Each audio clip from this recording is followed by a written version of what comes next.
Entonces, la primera amenaza, los polizones, eh, pues el ejemplo clásico siempre lo daban con Disney, ¿no?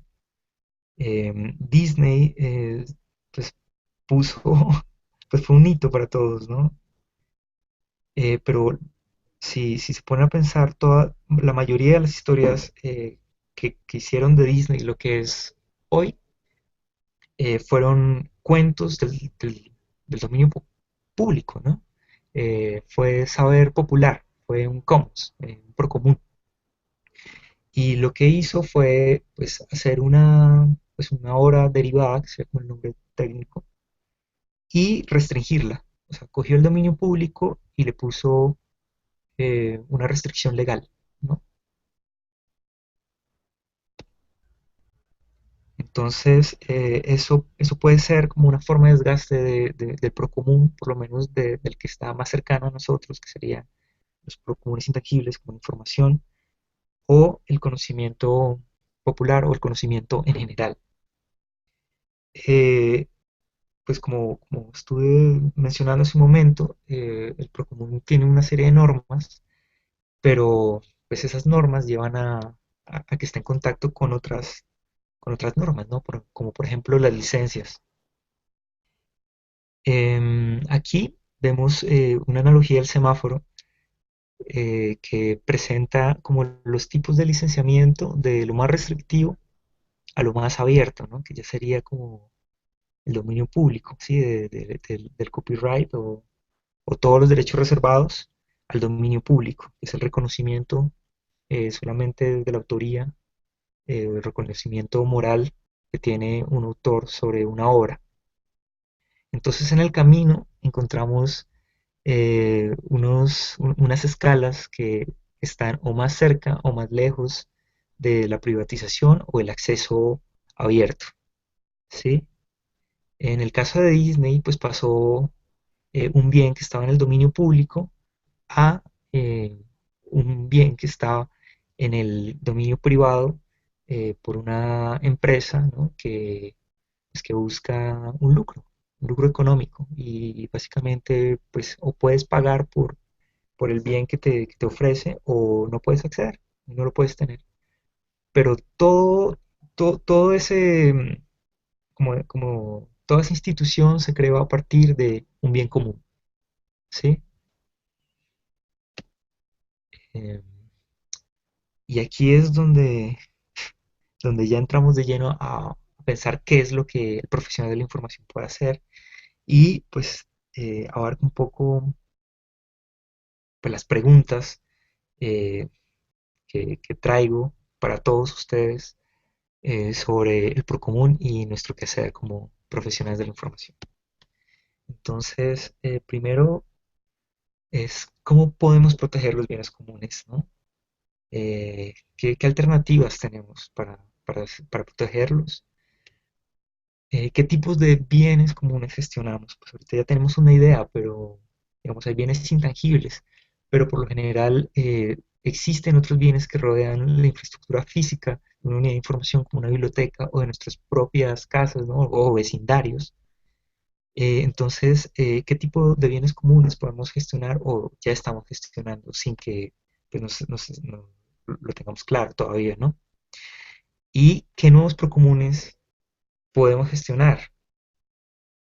Esas son algunas de las preguntas, pues para todo no traigo pues una respuesta, pero pues igual un poco la idea es encontrar algunas en común, ¿no? Con la experiencia que ustedes también puedan tener y pues algo que también incentive a seguir pues preguntándome sobre el procomún y el papel del profesional de la información. Y esta última es de qué nos valemos para optimizar los bienes comunes. Aquí en este punto me pareció como muy oportuno los dos webinars anteriores sobre Wikipedia, que fue la que dictó el profesor Lau, y el dominio público, la calculadora de dominio público, que fue el anterior, que fue la presentación de David Ramírez. Entonces, en el primer para el primer caso, o sea, siguiendo como el aporte del doctor Lau, algo que podemos hacer para responder estas preguntas es crear acción colectiva. O sea, somos una comunidad, tenemos unos bienes que son comunes a todos, de los cuales podemos darle un uso y, y podemos gestionarlos. Y lo que tenemos que hacer es comunicarnos y trabajar en ello.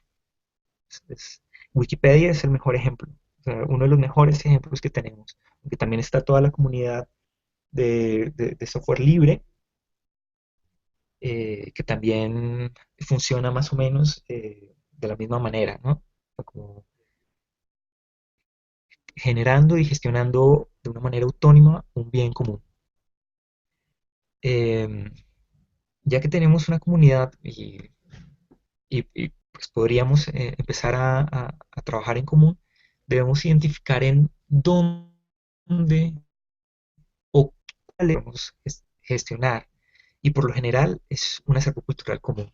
Se lo vimos en una presentación anterior, o la piscina común de lo que nos hace a nosotros ser quienes somos, ¿no? Tener una tradición, ¿no? Tener una memoria, el acervo cultural común. Y una manera de poder identificar estos acervos y de poder pues, dar un paso adelante para la gestión de estos procomunes, lo presentó David. O sea, eso sí fue un poco claro. O sea, la calculadora de dominio público es una manera de identificar qué es lo que está en acceso abierto, qué es lo que podemos utilizar y ya depende de nosotros, o sea, de esta comunidad de profesionales, qué podemos hacer con eso para optimizarlo y para dar un beneficio común a quienes nos rodean.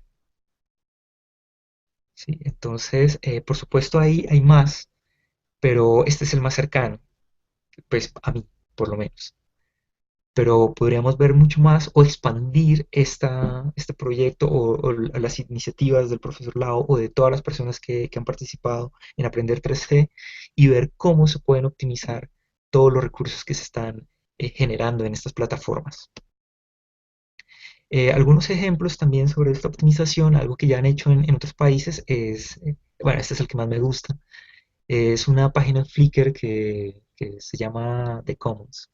Es un sitio que almacena contenidos libres, imágenes, pues principalmente, de distintos fondos de bibliotecas públicas, algunas universitarias en gran parte de Norteamérica, Europa y Oceanía, me parece que también existe.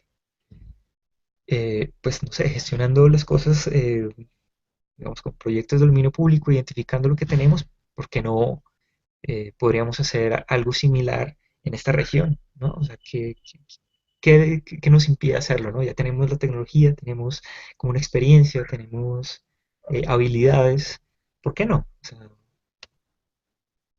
finalmente, como para ir terminando, ya por el tiempo, quise hacer un pequeño ejercicio de Procomún y elaboré este documento que se puede trabajar a varias manos, es un Etherpad usando un servicio que tiene Wikimedia, que se llama así, pues, etherpad.wikimedia.org/p/procomún.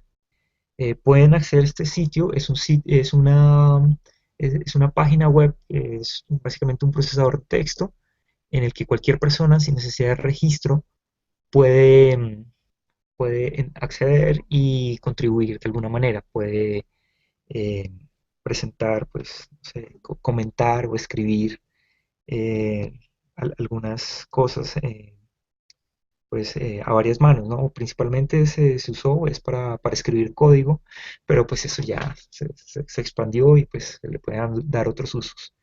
Entonces dejé una guía, igual pueden dejar comentarios ahí, pueden hacer más preguntas si quieren y pues a lo largo de la semana intentaré estar pues, revisando qué contenidos se han creado y qué contenidos puedo aportar para enriquecer esta presentación y los posibles diálogos que se puedan dar a futuro con personas que estén interesadas también en este tema. Y eso es todo. Esa fue mi presentación. Muchas gracias. Y bueno, tenemos varias preguntas para empezar a charlar. Eh, La primera pregunta que te haría Leonardo, ¿me escuchás? Sí, sí, claro. ¿Y cuál sería el papel de los bibliotecarios? ¿Cuáles serían los roles de los bibliotecarios en el Procomún? Bueno, bueno, uno de los roles principales que podría tener un bibliotecario en el Procomún es, bueno, hay varios. O sea, podría primero gestionar los recursos que tiene de una buena manera, o sea, hacer un modelo de gestión, eh, digamos, entre la información que maneja o que está depositada en una biblioteca y los usuarios. O sea, eso es como lo más básico y es algo que muchas personas seguramente hacen todos los días, ¿no? Digamos, no sé, el servicio de referencia, por ejemplo, puede ser un medio procomún. Sí, darle a una persona la información que necesita para que de alguna manera enriquezca o le sea de algún provecho, eh, pues futuro, ¿no? Entonces, puede ser eso, o sea, conocer su comunidad y conocer las colecciones que tiene y los mecanismos que puede hacer para divulgar, ¿no?, sus servicios y su información. Eso básicamente es un procomún, ¿sí? O gestionar la misma biblioteca, ¿no? Ya la biblioteca de por sí es algo que tenemos todos en común, es un bien común.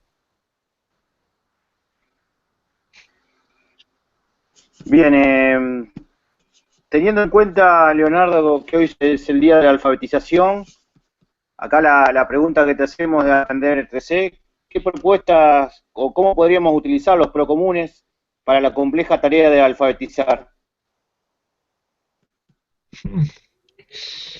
Bueno, eso yo creo que ya depende mucho de la creatividad de las personas y como del trabajo en equipo. Eh, por ejemplo, aquí en Colombia hace unos años le hicieron un homenaje a Rafael Pomp, que fue un cuentista y un escritor de fábulas y cuentos infantiles del siglo, pues, pasado, principalmente el antepasado, ¿no? Y lo que hicieron fue crear cartillas con algunas de sus fábulas y las ilustraron, ¿sí? O sea, cogieron ese contenido, pues, que ya estaba en dominio público, lo enriquecieron, pues, desde el Ministerio de Cultura con unas gráficas y una presentación que fue un poco más amigable para los niños y lo distribuyeron sí, en las bibliotecas públicas. Entonces, ese podría ser un ejemplo. Y pueden haber muchos más. Ahorita pues, no se me ocurre algún otro, pero creo que ahí está claro. O sea, coger algo que está en el dominio público, transformarlo, enriquecerlo y darle una mejor presentación para que otras personas, los promotores de lectura, se lo puedan entregar de una manera más sencilla a niños que están, eh, digamos, en este proceso de aprender, eh, sí, a leer.